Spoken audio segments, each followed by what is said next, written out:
What's going on, everybody? It's EricRayweather back here, and in today's video I got a special guest coming on the channel, someone that knows the game of Madden really in depth, a lot better than you or I do, and we're going to talk about the Madden 21 gameplay changes. He's going to kind of give us his insight on why some of these changes are good for the game, why they might even be bad, and why what EA is doing or attempting to do in terms of balancing the game could actually provide us with a much better gameplay experience in Madden 21.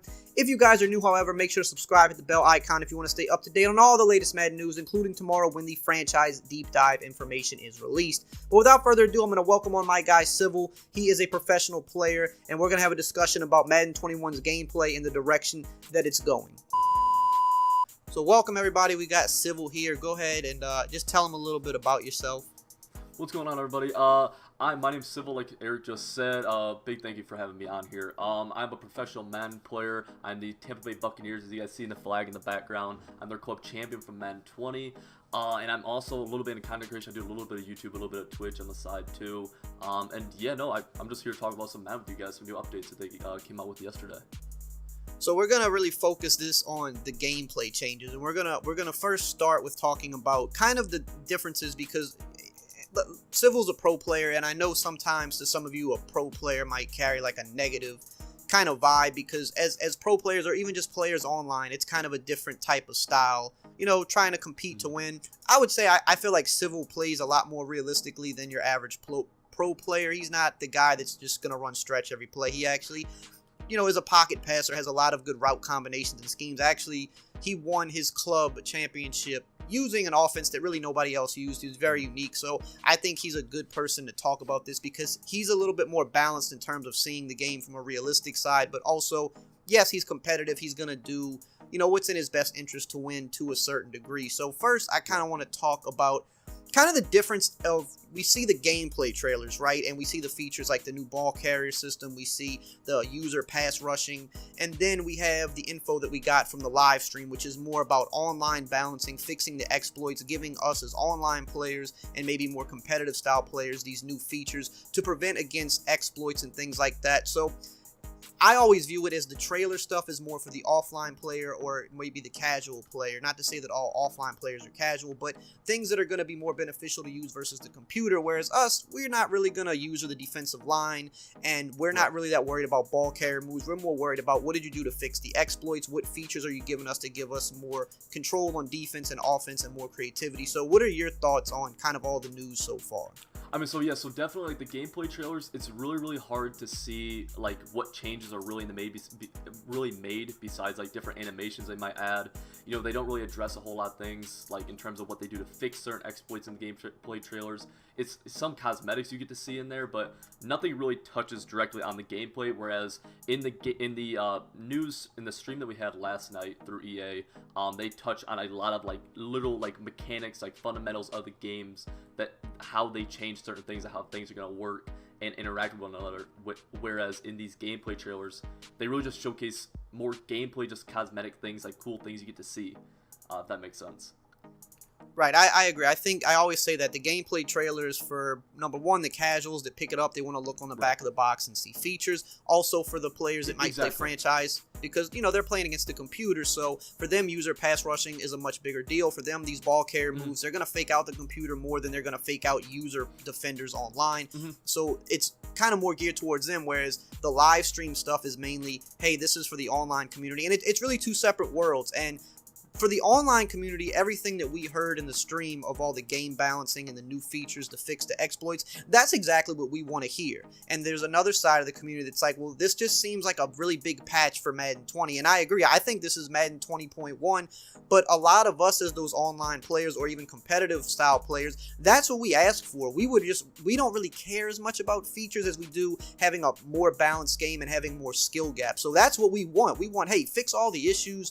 You know, you hear it every year, man, Madden 19, 18, 16, whatever. Man, this game would be great if it was just these three things were just not an issue. Every year. And so it seems like they kind of took that approach with 20, like, hey, at least in an online perspective, we're just going to keep the game basically the same. We're going to sprinkle a few little new things in here, but we're just going to fix everything that really held the game back. So let's talk about that first, is really the balance between the run and the pass game. It seems like they did a lot to make run defense a lot better, and they also did things you as a passer, I know, would appreciate, kind of making it a little more beneficial as a passer. What do you think, kind of just what is the competitive side of the community think about it? So straight from the get-go, right, they talked about how they fix contains. Now, obviously, guys, everything we talk about is great on paper. We're talking slowly how it sounds on paper. But they talk about how contains are going to naturally take a wider pursuit. I'm talking strictly in the run game. So, like, your force defenders, right? Your outside linebackers in 3-4 odds. Sometimes your safeties, depending on alignment.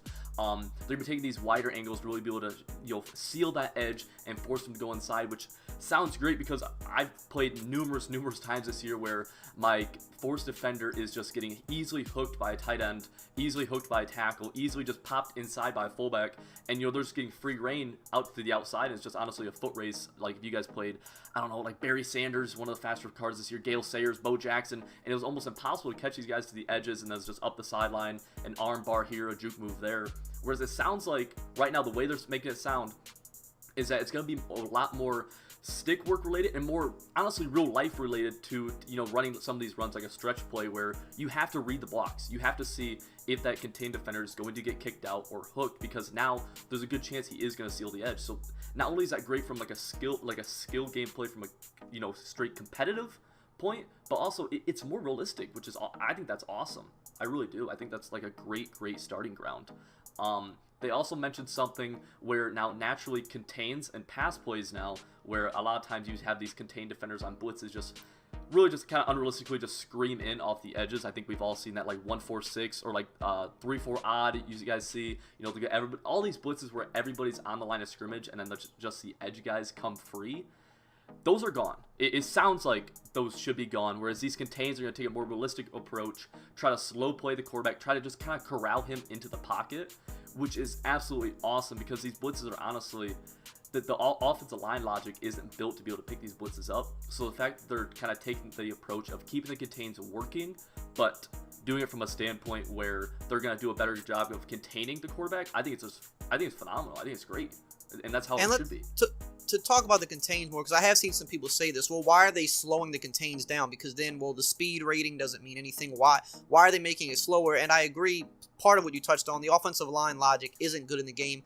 That's one of the areas I feel like needs a total rebuild of the game. But we kind of understand that in terms of the guys up top at EA, they're never going to fully rebuild the game. So it's like, well, what can we do to make things better? Now, I think of a contain as like a contain's not supposed to be a blitzer. He's not supposed to be at top speed. That's not his goal. His goal is to hold that edge. And the problem this year is, number one, they acted like rushers, and that's what made some of these blitzes really hard to block. But on the flip side, on the offensive side, you could glitch them out, and even in situations where they weren't going to try to rush, you could force them to be a rusher, get picked up by the running back, and then you had free reign to roll out, and thus there was no containment, which as the defensive player, you were trying to have containment on the play, and it was out of your control. Now they're going to go wide and make sure to keep you in the pocket. I think that's what a contain is supposed to do. That's how it's supposed to play.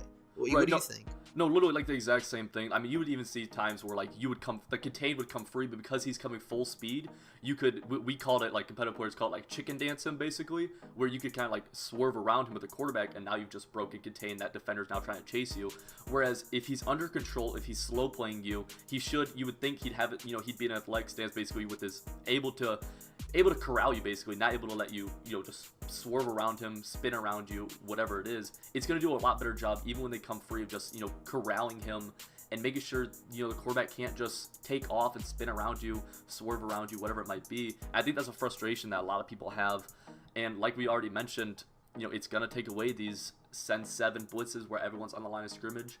It's also, I'm curious, you talked about it where you can manipulate them to be able to get basically chop block to break contain. I'm very, very curious. It sounds like with the slow play that if you contain this year, it sounds like they're going to contain. Like they're going to do a good job of containing as long as they have the correct alignment. Right, and the correct alignment is also part of it too. But that's what we want. We want a QB contain to contain the quarterback. So, because everybody complains about escape artists, but truthfully, escape artists would not be really a big deal if contains just actually played the containment, and you couldn't just glitch them out into running inside and becoming a blitzer. They're not supposed to be a blitzer. They're supposed to contain and stay in their assignment. So If that works properly, it's been a few years of contains not working properly, so I'm not going to hold my breath. But if it does, I think that's one of the better fixes. And then, that kind of segues us into the pass game. You're a passer. What do you think they did that sounds better for balancing not only pass versus run, but just making passing a little bit better this year? Okay, so I'm really curious. They did some ability changes, but one of the biggest things that I noticed was that you have the throw out of a sack ability, or not ability, but rather like throw out a sack feature they basically added, where now every quarterback is able to throw out of a sack while he's getting hit to some extent, which I think is really, really good for the fact that, for example, if I'm getting someone setting 7 people at me, right, and I'm trying to throw my halfback on a swing route, if I'm getting hit, I'm able to still get that ball off to that. It's a safety valve. You know what I mean? That's what that is. And I should be able to make that throw being hit. And it sounds like you're going to be able to this year, which is just absolutely phenomenal. They've also added in on deep passes where if your quarterback's going to feel that pressure coming in, say, say someone's coming in a little bit late of a shed, and you're trying to go for that deep bomb, the quarterback's going to feel that, and he's going to speed up his release. It's going to be like a real-time reaction by the quarterback to react to the fact that there's pressure right in his face. He's not going to try to just dink around, cock back and lob it. He's going to, throw that ball with some intensity that he has to get it out, which I think that's awesome too. I really do. It's just a great way of being able to counter the fact that this year it seemed like every single release was super slow. It seems like next year they're going to do a much better job, or they have the intentions of doing a much better job of letting people get the ball out when they need to get that ball out. If you hit the button at the correct time, in time before that blitzer gets in there, it sounds like you're gonna get rewarded for that. And what about they touched on specifically the pass leading abilities, and I know that you were one of the first people competitively when they would show the abilities and you had like the pocket lead ability. Everybody was like, oh, this dude's about to lose. Like, who the hell uses pocket lead? But really, you had a little bit of a scheme with it that was actually no one knew how to stop. And now they're changing some of these pass leading abilities. And you as a pocket passer and one of the few people that actually knew how to really use these abilities, what do you think about the changes that they've made to those? So overall, with the new pocket lead ability, so basically what they did was, for you guys who don't know, is that they took the chemist or the abilities like pocket lead, set feet lead. I think there might have been another one too, where you'd get extended range on precision passes. So basically, if you threw a curl, you could pass lead it to the left or to the right or up the field pretty dramatically. They took that and just changed it to where now the ball velocity is going to just be faster, which sounds a lot like Gunslinger, that ability. So I'm not totally sure the differences next year going to that, but for me personally, I'm a little upset because I knew how to use the ability pretty well, the pocket lead ability with those extended precision passes. But overall, it is good because that was a huge complaint I heard, not only from just the competitive community, but just from normal players who wanted to play CFM, or just more casual-esque players who wanted to play regs, who couldn't use Tom Brady and couldn't use Aaron Rodgers and couldn't use Drew Brees because they had these basically broken abilities that took way too much time to actually learn how to use effectively and made these quarterbacks unusable, which made the teams unusable. Yeah, me as a Saints fan, anytime I played regs, I couldn't use the Saints because Drew Brees' pass lead, it would just lead the ball way too far, and it was it was an extremely learned skill because you had to, like, on the actual joystick, you had to know how to really put it at the right angle, and it's like under pressure and with blitzes, it's just not something that's easy to do. Exactly. It wasn't meant for everybody. It was not meant for everybody. No. It took me a lot of time to learn it, and like that's not what those abilities are supposed to be like. So it's a good change overall for me personally, but for the sake of Madden, it's a good change. So I'd say the last two things I want to touch on, because I know from just me being an online player, literally everybody that watched the stream seemed pretty happy, but two of the biggest things were the new zone drop adjustments and the new personnel audibling. Everybody thought those were like the two biggest wins. So what do you think about them personally, or the competitive scene? Right. Okay. What do y'all think about it? So with the zone drops, sounds really, really cool. Sounds freaking awesome, because basically what that's going to let you do is most crossers and some of those deeper corners go somewhere between like 23 and 28 yards down the field, right? They're very, I know it's very specific what I just said, but for the most part, that's where it starts to become like kind of unguardable by any zone. And so what you're going to be able to do is, I'm not sure if it's any yard line or increments of 5 of how far they can drop back. I think it's increments of 5. Increments of 5. So you could set your cloud flats, right, to go to 25 yards deep. That's how far they're going to drop, and that's going to take away the crossers that you guys are having troubles defending, that the corners that seem like they're undefendable. you're gonna be able to do that now with zones. So it makes it a lot easier on yourself, and it makes it more of a chess match before the play as well, because you know what your opponent's doing. You're now able to counter that literally in your coaching adjustment. So I think it's great. I don't think, off the top of my head, I can't think of any huge bugs with it, although we will find out, obviously, when the game drops.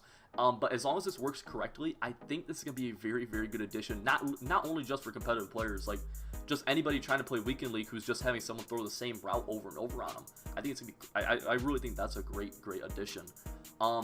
In terms of the new abilities, so you're able to go, for example, if you are in a 11 personnel set, so let's say you have one halfback and 3 wide receivers, but you sub in a tight end at one of those receivers, you are no longer able to go to any other 11 personnel sets. So an example is, if I'm in gun bunch and I throw in an extra tight end out there, I can't go to trips tight end, but I can go to single back ace, or I can go to wing flex close, any of those types of formations. So that's gonna be a really interesting one, Eric. I think it's going to make a little more creativity, because now when you package in certain players, it's going to change the formations you can audible to. I like that. I've never liked that we didn't have the freedom to sometimes go from a gun bunch to a deuce close. If I had audible or subbed in another tight end, I feel like I should have been able to do that. Now you can do it, and it's going to open up some more unique offenses for sure. Oh yeah, no, the creativity is going to go literally through the roof with that. I think it's going to be really, really good. The only issue I can possibly think of is if people start abusing in the sense, and this is really more towards the end of the year, because when you have these mutt tight ends who are basically wide receivers out there, right? That's the only issue I can think of with that initially. But I think it's gonna be great, because I mean, you'll see people right now abuse getting an extra wide receiver in some of these heavier sets, and that should be out of the game, it sounds like, for the most part, because you can't go from a light set to a heavy set now. So that's actually really, really cool. There's going to be good and bad with it, and just like with anything, online players, we're going to find glitches, bugs. The game's going to be far from perfect, but like you said earlier, on paper, it's just nice to see that they are answering these for the online players. I understand if you're an offline guy, most of these things probably aren't a concern to you, but for the online community, which is it's just as big as the offline community, these are a lot of the concerns we've had, and it seems like on paper they're at least trying to address them. Whether or not they're going to work properly when we play, well, we always know that's a whole other story, but we like to see that it looks like the attempt is being made. We always ask, just fix the issues. We don't care about features, just make it balanced, and that seems what they're trying to do. If you're an offline player and you're like, well, it's just the same game, I kind of agree with you, because they're not doing a whole lot for offline. But online, we all know year to year the gameplay changes drastically, because what worked last year doesn't work this year. Now there's new things and new metas, and it's a constant revolving door and adapting. So I think for online players, what we heard, we've loved. If you're an offline guy, you're probably not too happy about, maybe the direction for Madden 21. And I think that's probably the best way to sum it up. Yeah, I agree. I mean, the biggest thing to me is like they are acknowledging our issues. They hear the feedback, and whether or not these solutions will work as we envision, we don't know. But the development team is literally acknowledging what we're saying, which is all we can ask for as a community, and we have to give EA props and respect for that. So I mean, I'm happy with that. Regardless if these work out perfectly or not, I'm very, very happy and like pleased to hear that they are taking what we're saying seriously. Right. For as far as we'll specify again for online play and competitive play, we're definitely happy with the attempts and the intent from what we've heard so far. But if you're an offline guy, let me know below. What do you think? Do you think these things are relevant to you or not really relevant to you? Do you like any of these changes? Are there some things that you wanted to see change that they didn't touch on at all? Let me know below, and we're gonna see you guys on the next one.